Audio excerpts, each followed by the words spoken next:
ये तो extra marital affair की तरह हो गया ना।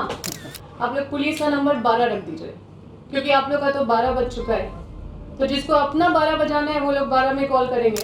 कांग्रेस की राष्ट्रीय सचिव अम्बा प्रसाद ने झारखंड सरकार को आड़े हाथों लिया है। उन्होंने हेमंत सोरेन की सरकार को कहा है कि हेमंत सोरेन के हाथ में रिमोट कंट्रोल है, लेकिन इस रिमोट कंट्रोल का जो बैटरी है वो अमित शाह पर के पास है। यानी कि सीधा तौर पर उन्होंने कहा कि जो जेएमएम और बीजेपी के रिश्तों पर भी उन्होंने सवाल खड़ा किया है। इन रिश्तों को उन्होंने एक्स्ट्रा मैरिटल अफेयर भी बताया है। और यही नहीं रुकी है अम्बा प्रसाद, इसके बाद उन्होंने जो झारखंड के डीजीपी है, इस डीजीपी को उन्होंने, जो तदासा मिश्रा इनका नाम है, इस तदासा मिश्रा को उन्होंने कहा कि इनका नाम हताशा मिश्रा होना चाहिए। तो सुनिए पहले अम्बा प्रसाद को क्या कुछ उन्होंने झारखंड सरकार और झारखंड सरकार की पुलिसिया व्यवस्था को के लिए कहा है। मतलब उसका जो कंडक्ट है, उसका जो कार्यशैली है, उसका छवि, जिस तरह से पुलिस प्रशासन किसी रैयत का घर तोड़ने के लिए पूरा एकदम सुपर कॉप बन के जाती है और सब प्रोएक्टिवनेस दिखाती है, उस तरह से बाकी मामलों में भी, मैं ये नहीं कह रही हूँ कि वो गलत कर रही है, सही कर रही है, चलिए आप बहुत अच्छा कर रहे हैं, लेकिन बाकी मामले में भी तो आप सुपर प्रोएक्टिव सुपर कॉप बन के जाना चाहिए। अब यहाँ पे जो डीजीपी का जो पद है वो भी आप देखें कि रिटायरमेंट के बाद भी बहाल, भाड़े पे चल रहा है डीजीपी का पद।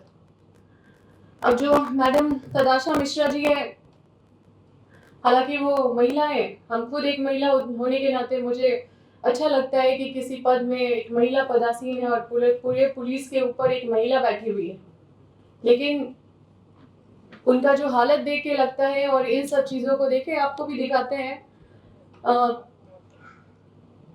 जो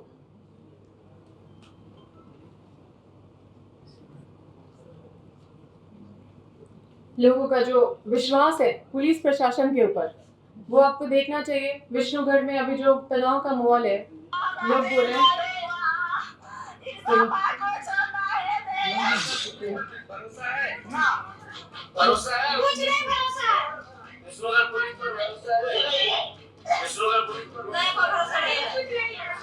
मैं आपको बस इतना दिखा रही हूँ कि लोगों को भरोसा पुलिस पे अब उठ गया है।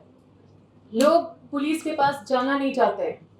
पहले तो 100 नंबर था ना पुलिस डायल करने के लिए, 100 था ना, 100 बार भी फोन करने पे पुलिस उठाते नहीं थे, ये शिकायत आता था। अभी नंबर बदल के 112 कर दिया गया है। अब 112 बार भी कॉल कीजिएगा तो भी पुलिस नहीं उठाएगा।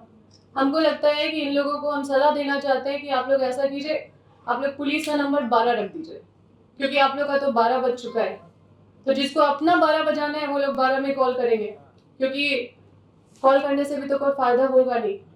बहुत सारे ऐसे घटनाएं हैं जिसका उद्भेदन नहीं हुआ है।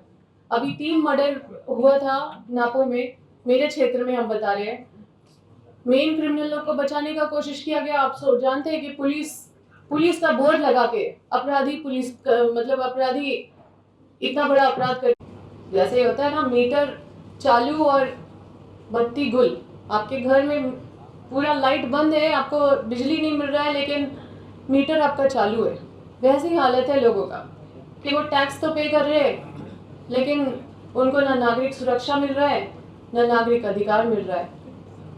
तो उसको क्या बोलेगा, मीटर चालू बत्ती गुल। ये व्यवस्था बंद होना चाहिए लोगों को। आज देखिए, बड़का गांव की एक नाबालिग एक लड़की है, वो लगभग 1 महीने से गायब है, उसका कुछ पता नहीं चल रहा है। बहुत सारे ऐसे चीज में मतलब खुद मतलब एक एफआईआर कराने के लिए लोगों को इतना परेशानी झेलना पड़ रहा है। तो इन सब व्यवस्था को, ये सब कुव्यवस्था है, इसको बर्दाश्त नहीं किया जा सकता और किसी को नहीं करना चाहिए। न्याय लोगों को मिलना चाहिए, उनका पूरा अधिकार है। और इस पुलिस का रिमोट कंट्रोल सरकार के पास तो है, लेकिन लगता है कि बैटरी उसका रिमोट कंट्रोल जो रिमोट है उसका बैटरी अमित शाह ले गए। हम जो देख रहे हैं एक जनप्रतिनिधि के नाते, क्योंकि हमारे क्षेत्र में आए दिन घटनाएं हो रही है और हम काफ़ी आहत हैं, लोगों को लगातार उनके साथ हम उनको मतलब उनके साथ बने हुए। ये तो ऐसा हो गया कि एक हाथ से बीजेपी, एक हाथ से कांग्रेस को पकड़े हुए हैं और जैसे ही राज्य के बाहर जाते हैं प्रतिद्वंदी बन जाते हैं। और ये तो एक्स्ट्रा मैरिटल अफेयर की तरह हो गया ना। देखिए कि महागठबंधन की सरकार इस वक्त झारखंड में चल रही है और झारखंड में इस महागठबंधन में कांग्रेस, जेएमएम और आरजेडी की संयुक्त सरकार है।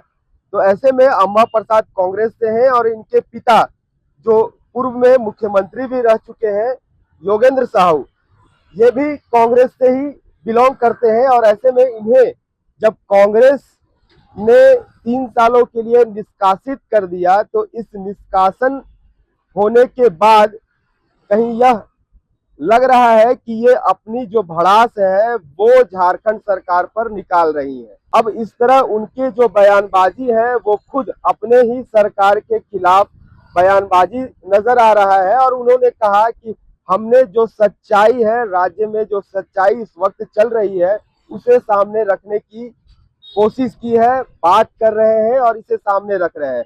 जिस तरह राज्य में देखा जाए तो आए दिन डकैती, चोरी, इस तरह की कई घटनाएं हो रही है और इस घटना को ही उन्होंने सामने रखा है और इसे लेकर वो सरकार को घेरने का काम कर रही है। तो ऐसे में सरकार के खिलाफ इनका जो यह बयानबाजी है, इस पर आप क्या सोचते हैं, क्या विचार रखते हैं, हमें कमेंट जरूर कीजिएगा। मेरा नाम जयंत हो गया और आप एचएनएन न्यूज देख रहे हैं।